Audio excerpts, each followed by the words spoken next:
성경 누가복음 8장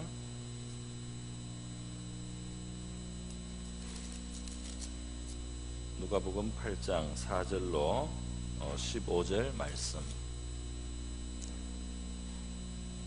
신약성경 102페이지 정도 있습니다. 저와 여러분이 한 절씩 교독하도록 하겠습니다.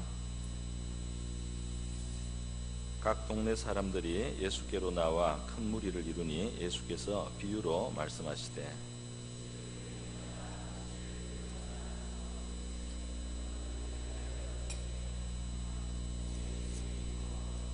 들은 바위에 떨어짐에 싹이 났다가 습기가 없으므로 말랐고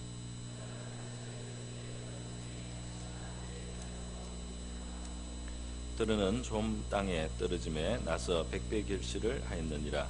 이 말씀을 하시고 외치시되 들을 귀 있는 자는 들을지어다.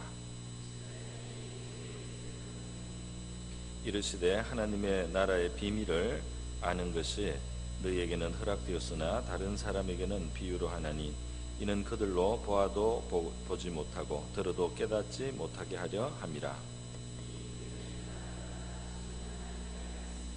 길가에 있다는 것은 말씀을 들은 자니 이에 마귀가 가서 그들이 믿어 구원을 얻지 못하게 하려고 말씀을 그 마음에서 빼앗는 것이요.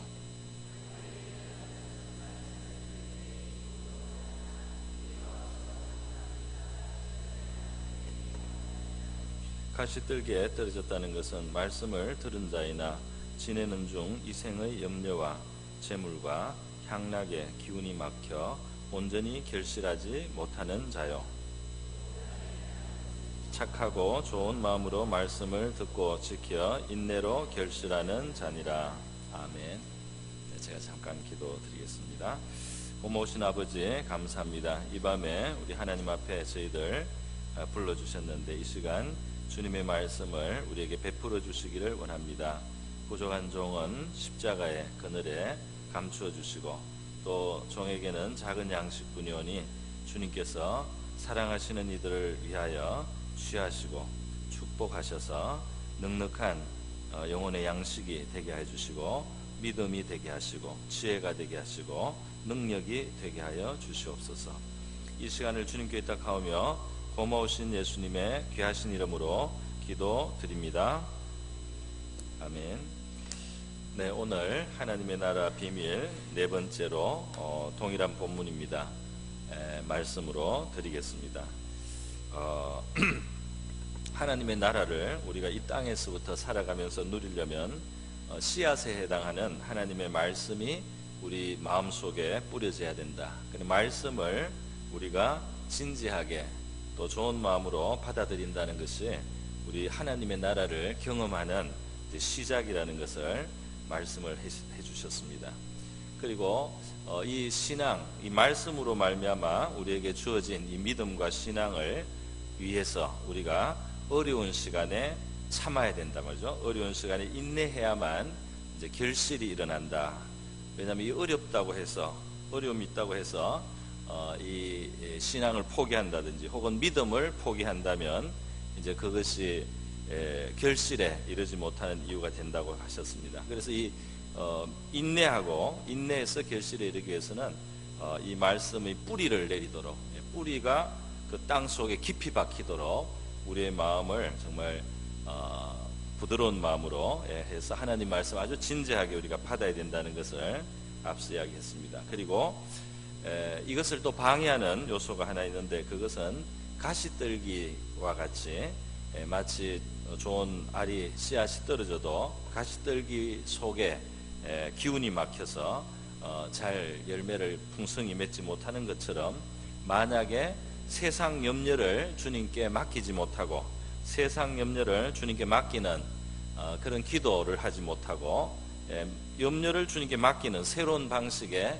그 믿음의 삶을 살지 않으면 우리 그 영적인 삶이 이 풍성함을 가질 수 없다. 하나님 나라의 풍성한 생명의 삶을 누리는데 걸립니다. 그러니까 믿는 사람은 이 가시떨기가 마치 제거돼야 되는 것처럼 우리의 염려를 주님께 다 맡기고 염려를 다 맡기고 살아가는 이 신앙의 어떤 결단이 있어야 되고 또 그러한 자세로 기도하면서 살아야 된다는 거죠. 그렇게 해서 가시떨기 중에 지금 첫 번째까지 지난 시간에 말씀을 드렸습니다. 예수님께서 이 가시떨기로 비유하신 것이 세 가지가 있는데요. 14절에 보면 가시떨기에 떨어졌다는 것은 말씀을 들은 자이나 지내는 중 이생의 염려와, 이게 첫 번째였고요. 두 번째는 재물과 그랬고요. 세 번째는 향락에 기운이 막힌다 그랬어요. 기운이 막혀 온전히 결실하지 못하는 자다 그랬어요. 그래서 가시떨기 첫 번째 세상 염려에 대해서 지난 시간에 말씀을 드렸습니다. 오늘은 가시떨기에 해당하는 재물에 대한 재물이 어떻게 우리에게 가시떨기와 같이 되어서 우리가 천국 백성으로서 이 땅에서의 풍성한 삶을 누리는 것을 방해하는가, 또 그것을 어떻게 제거해야 되는가, 이것에 대해서 말씀을 함께 나누기를 원합니다.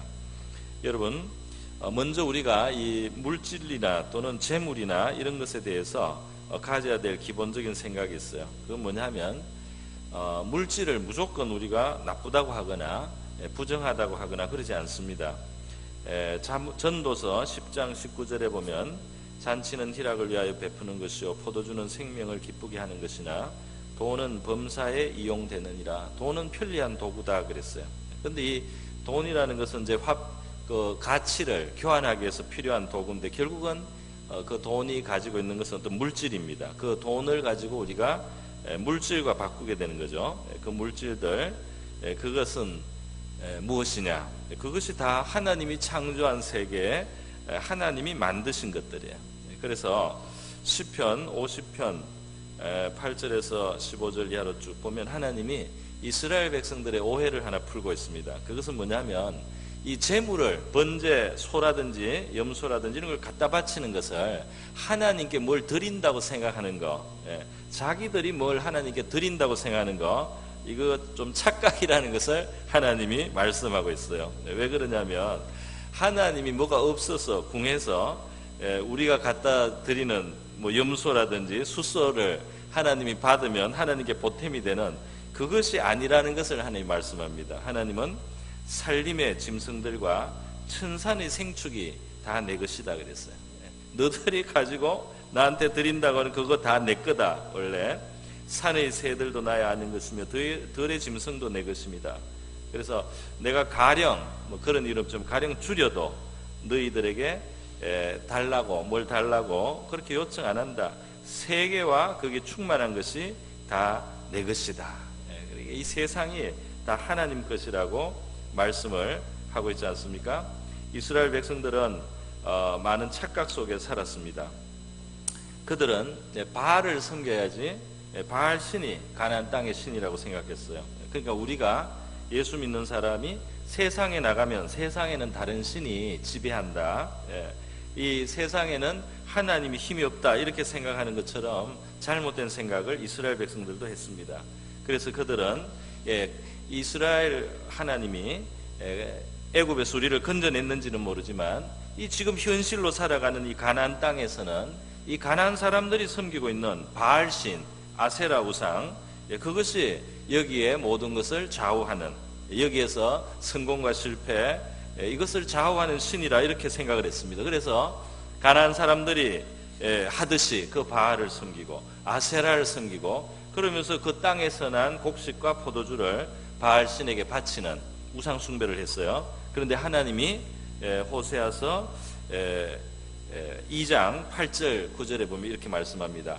너들이 바알에게 바친 그 곡식과 새 포도주 기름은 내가 그들에게 준 것이다.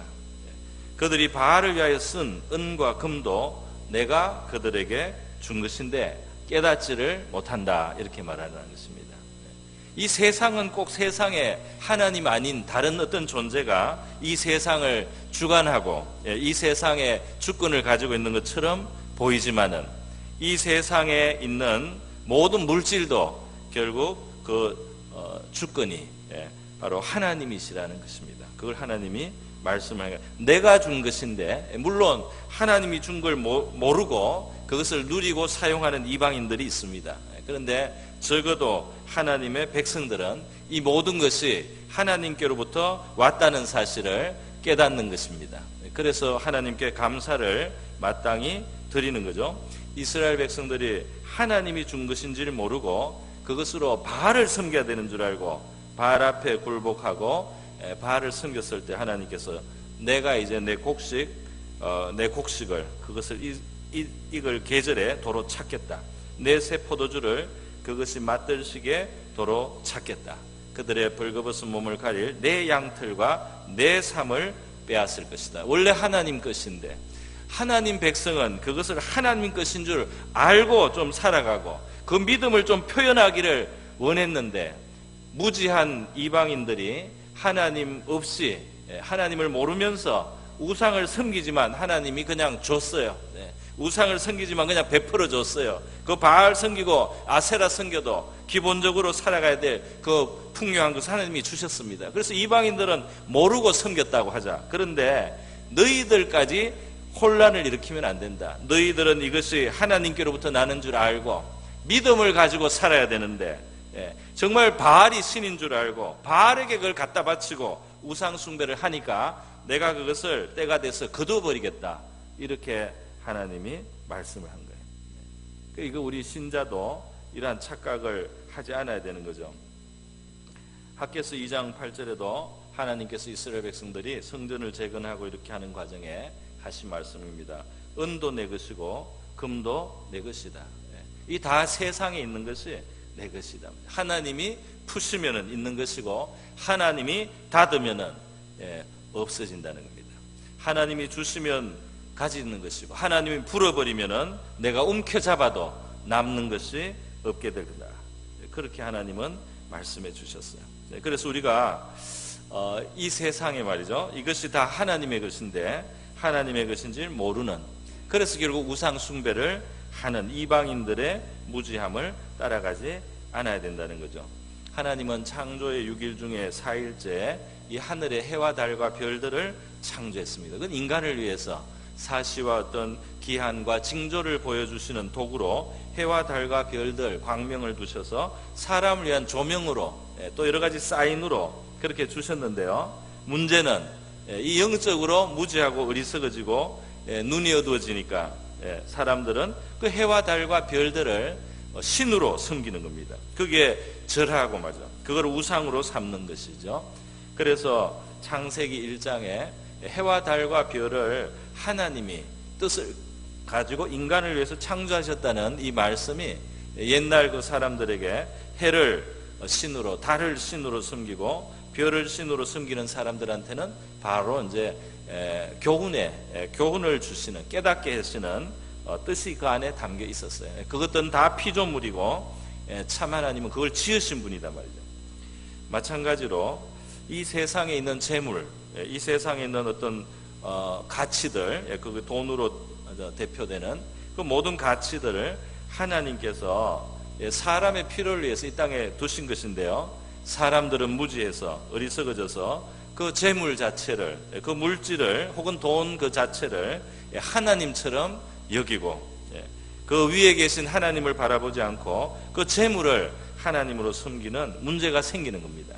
그래서 이 세상에 하나님 모르는 사람들의 그 습관과 간섭처럼 물질에 대한 바른 깨달음을 갖지 못할 때 그 물질 문제가 우리의 영적인 삶을 빈약하게 만드는, 우리의 어떤 하나님 나라를 이 땅에서 누릴 수 있는 우리 신앙인들의 그 잠재력을, 그것을 갉아먹고 그것을 기운을 막는 그런 역할을 하게 된다는 것입니다. 그래서 우리 신앙인들은, 하나님을 믿는 신자들은 이 물질에 대한 분명한 신앙 고백을 해야 될 줄 믿습니다. 하나님 나라를 경험하기 위해서는 물질 생활에 대한 분명한 우리 하나님의 주권을 인정하고 시인하고 고백해야 될 줄 믿습니다. 교회가 물질과 관련해서 교회 운영을 위해서도 헌금이 필요한 건 사실이에요. 그러나 사실 이 헌금에는 영적인 의미도 들어 있습니다. 그게 뭐냐면 헌금 감사를 드리거나 11조를 드리거나 어떤 헌금을 드려도 이 물질에 대해서 하나님의 주권을 고백하는 신앙의 표현이 될 수 있기 때문에 이 헌금 드리는 이 규례는 교회 예배 속에 들어있는 줄 믿습니다. 신앙의 고백이거든요. 예. 여러분, 예수님께서 그래서 이렇게 그 물질 문제가 아주 중요하기 때문에 마태복음 5장에 그 예수님의 가르침의 제일 핵심적인 것을 모아놓은 이 산상수훈 속에 말씀하고 있어요. 물질 문제를 분명하게 해라. 너희를 위해서 보물을 땅에 쌓아놓지 말고, 왜냐하면 땅에는 좀과 동록이 있고 도둑이 구멍을 뚫고 도둑질을 한다.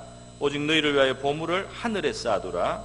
좀이나 동록이 해하지 못하며 도적이 구멍을 뚫지도 못하고 도적질도 못하느니라. 하늘에 보물을 쌓아두라는 말은 하나님의 뜻대로 물질을 사용하거나 관리하라는 뜻인 줄 믿습니다. 할렐루야. 예. 하늘에 쌓아두라. 이 말은 지금 돈을 하나도 다 없애야 된다 이런 뜻은 아니에요. 네. 하나님은 필요한 일을 위해서 우리한테 돈을 모으라고도 할 수 있습니다. 네. 돈을 준비하라고도 할 수 있어요. 그럼 돈을 아껴서 모아놔야 되는 거죠. 네. 그러니까 하나님이 주인이 되셔야 된다 이 말입니다. 할렐루야. 네. 하나님이 우리 물질의 주인이 되셔서 우리는 그 물질을 하나님의 뜻대로 사용하기도 하고 모아놓기도 하고 이렇게 하는 거 말이죠. 이것이 바로 하늘에 하나님의 뜻대로 돈을 우리가 처분하는 것이 바로 이것이 하늘에 쌓아놓는 거예요. 내 보물이 있는 그곳에 내 마음도 있느니라. 눈은 몸의 등불이니 그러므로 내 눈이 성하면 온몸이 밝을 것이요 눈이 나쁘면 온몸이 어두울 것이니 그러므로 내게 있는 빛이 어두우면 그 어둠이 얼마나 더하겠느냐. 그러니까 하늘의 창고가 보이면 믿음의 눈이 밝아진 것이고, 하늘의 창고는 안 보이고 땅에 있는 창고만 보이면은 눈이 안 좋은 겁니다. 믿음의 눈, 신앙의 눈이 안 좋은 것은 하나님 뜻대로 사용하는 그 돈이 하늘에 쌓이는 돈이 되고, 필요할 때 하나님이 이자 쳐서 주시는 창고가 있다는 사실을, 그것을 보지 못하면 믿음의 눈이 흐린 거예요. 그걸 경험하지 않고 사는 것도 안타까운 일입니다. 예수님은 이 눈 이야기를 하다가 주인 이야기로 주제를 옮겼어요. 한 사람이 두 주인을 섬기지 못할 것이니 혹 이를 미워하고 저를 사랑하거나 혹 이를 중히 여기고 저를 경히 여김이라. 너희가 하나님과 재물을 겸하여 섬기지 못하느니라. 재물이 하나님이 된 사람이 있다 이 말입니다. 신자인데 재물이 사실은 하나님이에요. 재물이 하나님보다 더 의지가 돼요.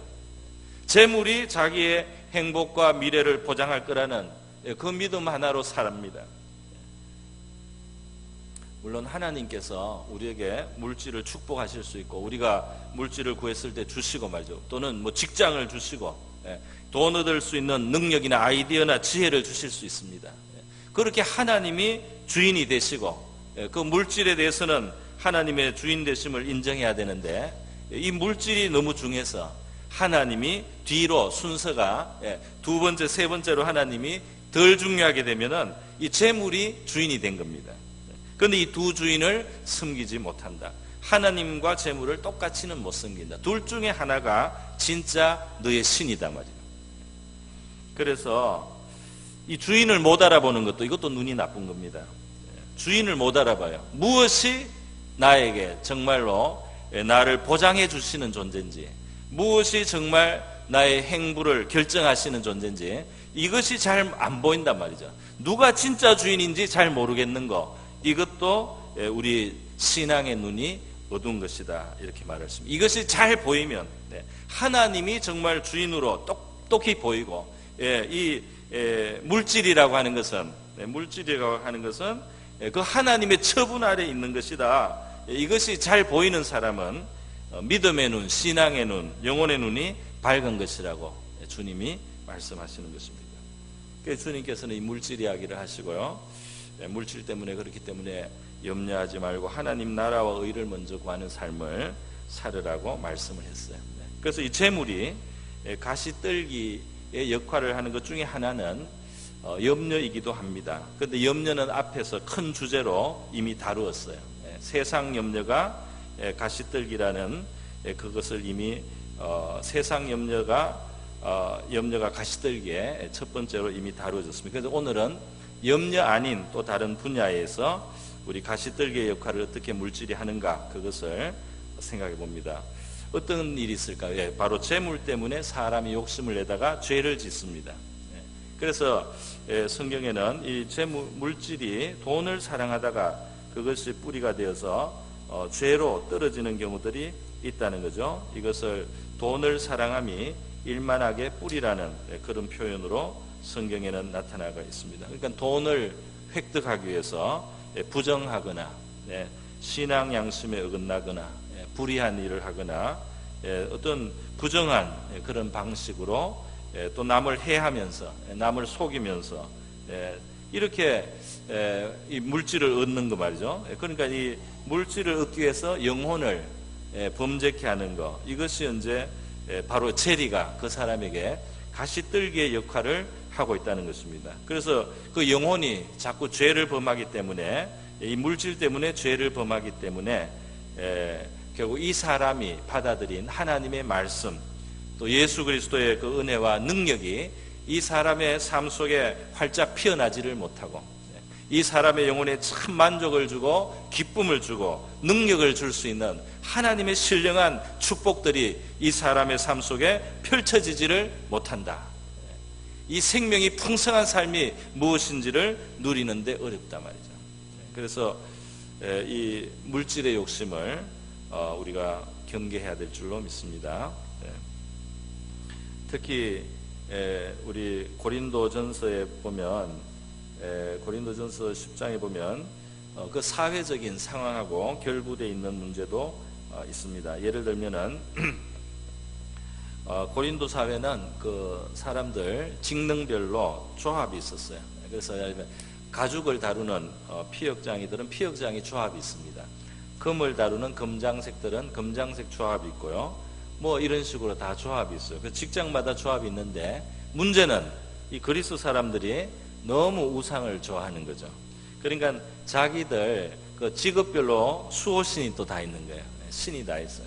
그래서 이 사람들이 모여서 이제 회의를 하거나 모여서 뭐 1년을 시작한다든지 중요한 일이 있을 때 다 이 사람들이 모이면 제사부터 드리는 겁니다. 우상 숭배를 하고, 우상 숭배를 하고, 그리고 이제 사물을 또 보는 거예요, 그 안에서. 그러니까 기독교인이 된 사람들은 시험거리가 생긴 겁니다. 이게 완전히 오늘날 우리하고 별로 다를 바가 없어요. 지금도 회사에서나 이런 데서 고사 지내는 바로 그런 일들을 봅니다. 그죠? 그리고 직장인들은, 믿는 사람들은, 남자들은 바로 그 어려움이 다가오는 것입니다. 뭐 심지어 군대에서 고사 지내는 부대도 있다고 하니까요. 이렇게 이 세상에서 시험거리가 와요. 그런데 이제 문제는 그 시험을 피하려고 하면은 당장 어떻게 사나 말이죠. 이 재물을 잃는단 말이죠. 재물을 잃을 것 같은 아주 그냥 상당한 압박이 있는 것입니다. 밥줄이 끊어진단 말이죠. 밥통이 날아간단 말이죠.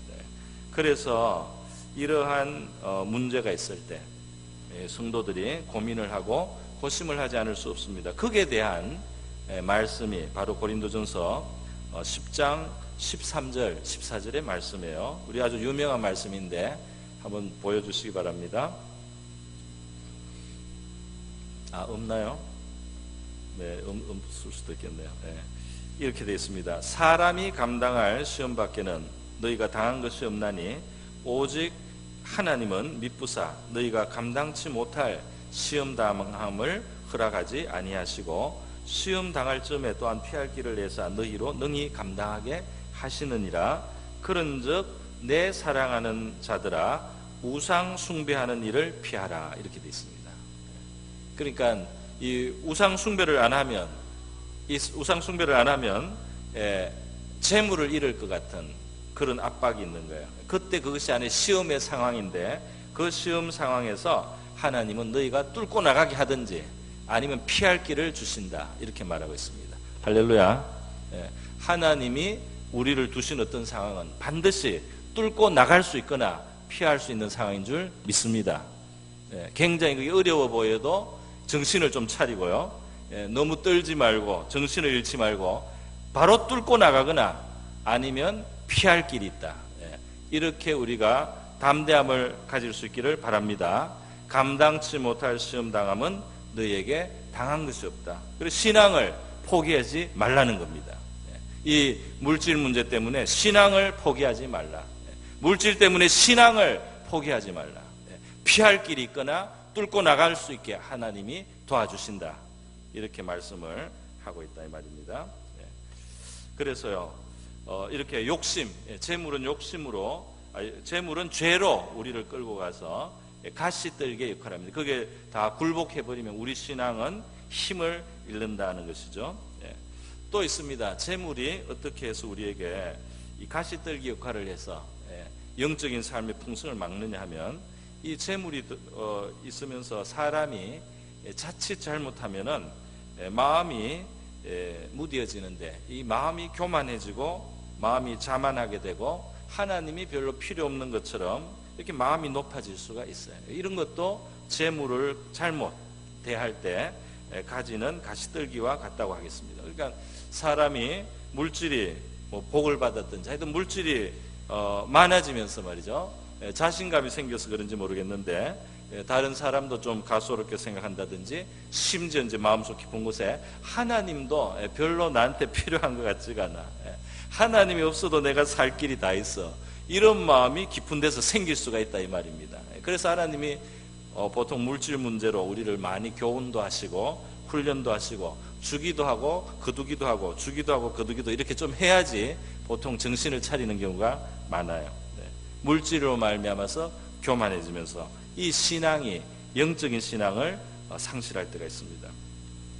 또 있습니다. 결국 제일 중요한 것은 재물이 하나님보다 더 중요하다는 그러한 어떤 결론이 나는 겁니다. 삶 속에 재물을 하나님보다 결국 더 중요하게 여김으로써 결국은 바로 이것이 그야말로 우리의 참 신앙 안에 있는 풍성한 생명을 너무나 죽이는 그런 역할을 합니다. 마태복음 19장에 보면요, 그 부자 청년이 예수님께 나오지 않습니까? 그래서 영생에 대해서 이야기를 하고 이렇게 하는데, 결국 예수님은, 이 부자 청년은 좀 특별한 경우예요. 예수님이 많은 사람들한테 다 이렇게 한 건 아닌데, 이 부자 청년은 딱 한 가지 아킬레스건이 있어요. 그건 뭐냐면, 이 부자 청년은 이 물질을 한번 탁 놔야만, 물질을 완전히 손에서 한번 놔야만 진정으로 진리를 그 진리 안에 살아갈 수가 있습니다.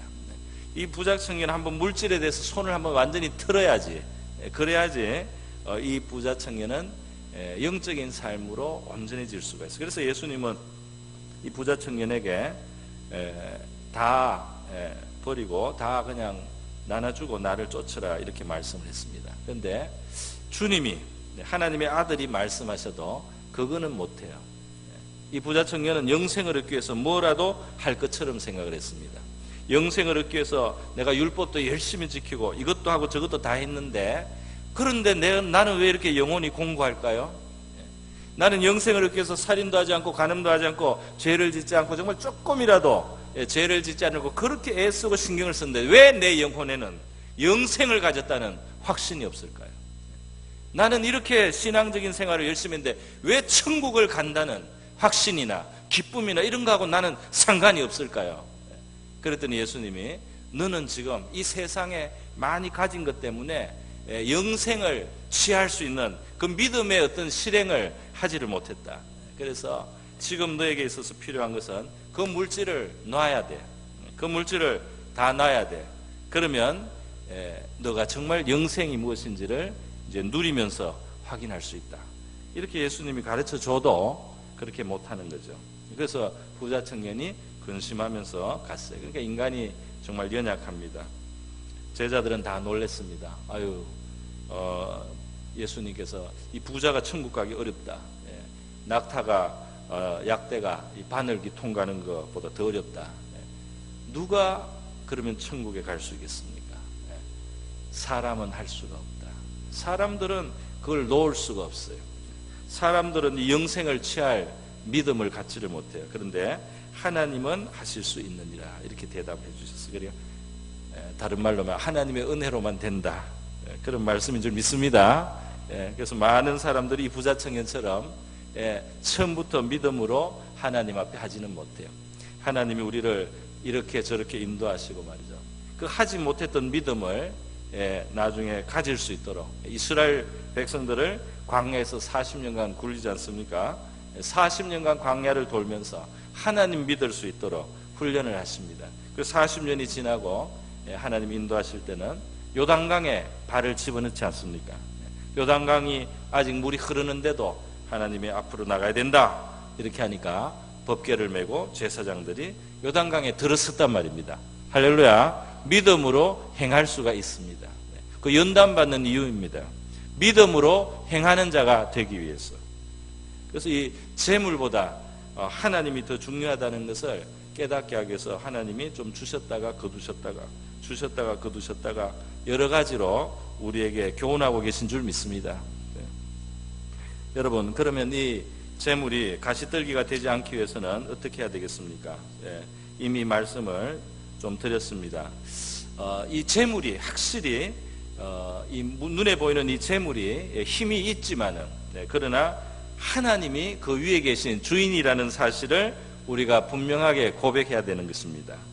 그러니까 이것을 다시 말하면 나에게 주어진 이 물질이 신이 아니에요. 이것은 신이 아닙니다. 이 물질을 많이 가지고 있어도 아무 소용이 없는 그런 순간을 맞이하게 됩니다. 이 물질로는 조금도 도움이 되지 않는 그런 시간들을 우리가 경험할 수 있습니다. 이 물질이 있지만은 내가 너무 불행하고 이 물질 때문에 화가 되는 이런 경험도 할 수 있습니다. 그 물질은 신이 아니에요. 하나님이 우리에게 맡기신, 청직에게 맡기신 하나님이 돌보게 하시는 그러한 거리에 불과한 것입니다. 그래서 이 가지고 있는 물질 또는 내가 앞으로 얻게 될 것이라고 할지라도 이것이 다 하나님의 손안에 있다는 사실을 알고 주의 뜻대로 사용하기도 하고 주의 뜻대로 드리기도 하고 주의 뜻대로 모아놓기도 하는 겁니다. 할렐루야. 주님의 뜻대로 이 물질은 그러니까 주님이 많이 안 주면 주님이 이유가 있어서 많이 안 준다 이렇게 받아들이면 되는 거죠. 많이 주시면은 무엇 때문에 이렇게 많이 주시는가 생각을 해야 됩니다. 적게 주시면 적게 주시는 대로, 많이 주시면 많이 주시는 대로, 나에게 이 물질을 통해서 하나님이 어떤 의미를 가지고 나를 이렇게 대하시는가 생각해야 됩니다. 할렐루야. 하나님이 주인이시기 때문에. 물질이 신이면은 없으면은 죽겠다고 울고요. 하나님이 나를 떠났단 말이죠. 물질이 많으면은 하나님이 나에게 많단 말이지. 이렇게 되는 것은 이게 하나님이 신이 된 거예요. 우리가 하나님이 주인이고 물질은 하나님이 사용하는 끌이라면은 많이 주시면 많이 주신 하나님의 뜻을 생각하고 적게 주시면 적게 주신 하나님의 뜻을 생각해야 될 줄 믿습니다. 물어야 되겠죠, 하나님께. 물질만 하나님께 오는 것이 아니고 바로 물질을 얻게 하는 환경도 능력도 지혜도 다 하나님께로 오는 것인 줄 믿습니다. 그래 여러분, 물질이 우리에게 신이 되고 걸림이 되지 않게 하려면 재물이 우리의 만족한 삶에 대한 신앙적인 또 관점을 우리가 가져야 됩니다. 누가복음 12장에 보면 어떤 사람이, 이 사람도 좀 젊은 사람인데요, 예수님께 나와서 이 상속 문제로 형님하고 싸움이 붙었다는 거예요. 예수님 좀 재판 좀 해주십시오. 이게 나하고 형하고 이렇게 정당하게 갈라서 가져야 되는데 형이 욕심을 냅니다. 이거 좀 형한테 말해주세요. 이렇게 찾아왔어요. 예수님께서 그 판결을 내리시지를 않아요. 그리고 이 사람한테 오히려 말씀하십니다. 삼가 모든 탐심을 물리치라. 사람의 생명이 그 소유에 넉넉한 데 있지 아니하니라 하시고 그랬어요. 소유에 넉넉한 데 사람의 생명이 있는 것은 아니다. 물론 여러분, 이 소유가 조금만 넉넉하면 좋아지는 것이 많습니다. 우리가 집도 더 큰 집을 가질 수 있고요. 지금 이렇게 사는 것을 조금 더 높은 삶을 살 수가 있지 않습니까? 그래서 조금 더 풍성해지는 것 같고 조금 더 이 삶의 퀄리티가 올라가는 것은 부정할 수 없는 부분이 있습니다. 그럼에도 불구하고 소유가 넉넉하다고 정말 사람의 생명이 거기에 달려있지 않다는 말씀이에요. 이 생명은 죽고 사는 것만 말하는 게 아닙니다. 사람이 누리는 생명을 말합니다. 사람이 정말 사는 것처럼 살고 마음에 참 기쁨을 가질 수 있고 참 행복을 느낄 수 있는 이런 것들이 소유에 넉넉한 데 있지 않다고 말을 하는 거예요. 무엇이 우리를 기쁘게 했는가? 무엇이 우리를 정말 기쁘지 않게 했는가? 행복하지 않게 했는가? 사람들이 세월이 많이 지나서요, 옛날보다 우리 보통 다 물질적인 삶이 지금 좋아졌지 않습니까? 한국 사람들은 대부분 한국 사람들은 20년, 30년 전보다 지금 훨씬 물질이 많습니다. 그런데 물질이 많아져서 정말 누리는 것이 많기도 해요. 그런데 어떤 사람들은 그 가난하고 어려웠을 때를 그리워하는 사람도 있어요. 그때가 뭐 더 궁하고 분명히 어려웠을 텐데 그때 어떤 행복이 있었다고 이렇게 생각합니다.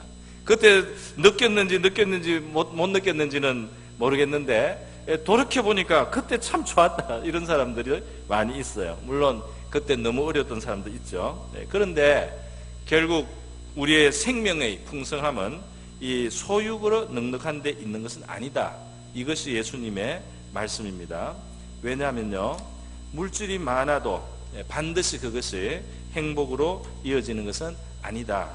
그것을 말씀하는 거죠. 소유가 많아도 그것이 행복의 그런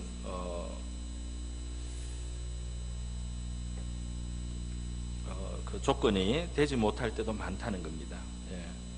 그것이 아니고 하나님께서 이것을 누리게 해 주셔야 된다. 사람에게. 할렐루야. 누리게 하시는 게 있어요. 그래서 그 누리는 것이 중요한 거죠.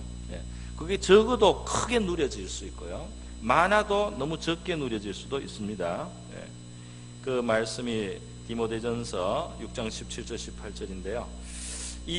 너가 이 세대에서 부한 자들을 명하여 마음을 높이지 말고 정함이 없는 재물에 소망을 두지 말고 오직 우리에게 모든 것을 후히 주사 누리게 하시는 하나님께 두며 소망을 하나님께 두라. 재물은 소망을 두지 말라. 정함이 없다. 머물다가 떠나갈 수 있다. 그 소망은 하나님께 줘야 되는데, 왜냐하면 하나님은 주시기도 하고 또 누리기도 하게 한단 말이죠. 그것이 정말 나에게 기쁨이 되게 할 수 있는 그것까지 받아야지 우리가 물질이 있는 보람이 있다는 것입니다. 물질을 요만큼 주셔도 그것이 참 마음을 만족하게 하면 그것이 생명이 풍성해지는 거죠. 물질을 엄청나게 많이 가졌는데 그런데 누리지를 못할 수 있단 말이죠.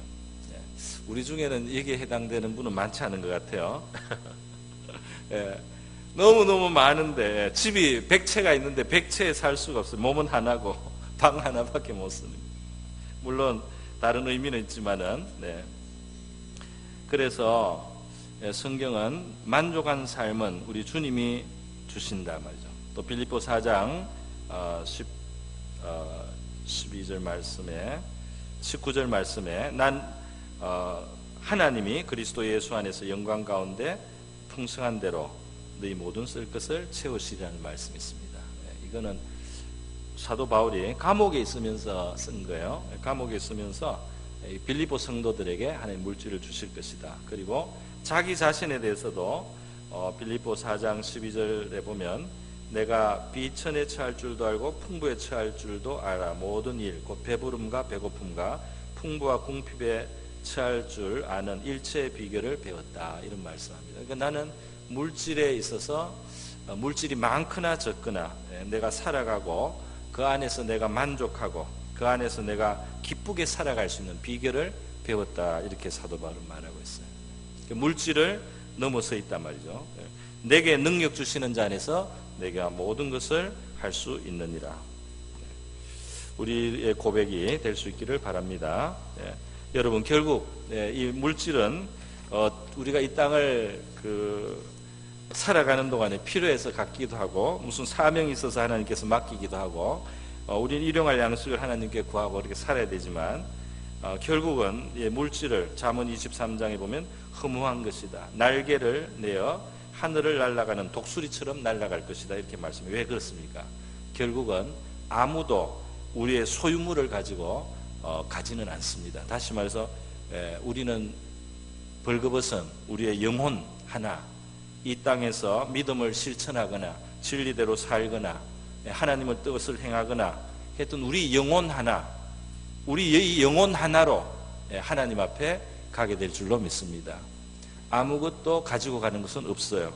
딱 우리 자신의 이 영혼 하나, 하나님의 은혜 속에 믿음으로 산 이 영혼 하나, 순종하며 산 이 영혼 하나, 딱 그것을 가지고 하나님 앞에 서게 될 줄로 믿습니다. 심판대 앞에 설 때에 그 물질은 우리가 어떻게 사용했느냐 말이죠. 하나님의 때로 어떻게 그것을 사용했느냐, 어떻게 얻었느냐, 이런 것을 하나님이 그걸 물으실 겁니다. 그 물질이 많았다고 심판대 앞에 유리한 것은 절대로 아닙니다. 그 하나님의 심판대 앞에 섰을 때 그 물질에 대해서 하나님이 물으실 거예요. 어떻게 사용했느냐, 그 물질을 어떻게 너가 다루었느냐, 그것을 물으실 것입니다. 그것이 나중에 중요한 일이 된다 이 말입니다. 운덕이 땅의 삶을 지나가고 하나님의 앞에 서야 될 시간이 다가옵니다. 우리에게 주어진 물질, 또 뭐 시간이나 모든 능력이나 우리가 어떻게 사용하느냐, 그것이 중요하다는 사실을 생각해 봅니다. 나는 하나님 앞에 부유한 자인가? 나는 하나님 앞에 부유한 자인가? 그것을 우리가 물으면서 살아가야 될 줄 믿습니다. 감사한 것은요, 많으면 많은 대로, 적으면 적은 대로, 우리의 지금 이 물질이 많으면 많은 대로, 적으면 적은 대로 하나님 앞에 우리가 부유한 자가 될 수 있다는 겁니다. 할렐루야. 내가 물질이 적어도요, 이 적은 물질을 어떻게 쓰느냐에 따라서 하나님 앞에 굉장히 부유한 사람이 될 수 있어요. 하나님께 많이 하나님의 뜻대로 내 물질 중에 내가 이 다룰 수 있는 범위 안에서 내가 그것을 하나님의 뜻에 맞게 사용하거나 어떻게 처리했다면 그것이 하나님 앞에 우리가 많이 드린 것이요, 하늘나라에 많이 쌓은 것이요, 하늘의 창고에 쌓인 것이요, 하나님 앞에 부유한 자로 여겨질 줄로 믿습니다. 오늘 우리 재물이 우리에게 가시떨기가 되지 않도록 이 물질을 이기는 그러한 물질을 정말 하나님이 아닌 것으로 다룰 수 있는 그런 믿음으로 우리가 살아갈 수 있도록 같이 기도할 수 있기를 바랍니다. 이 시간 우리 같이 한번 그렇게 기도하겠습니다.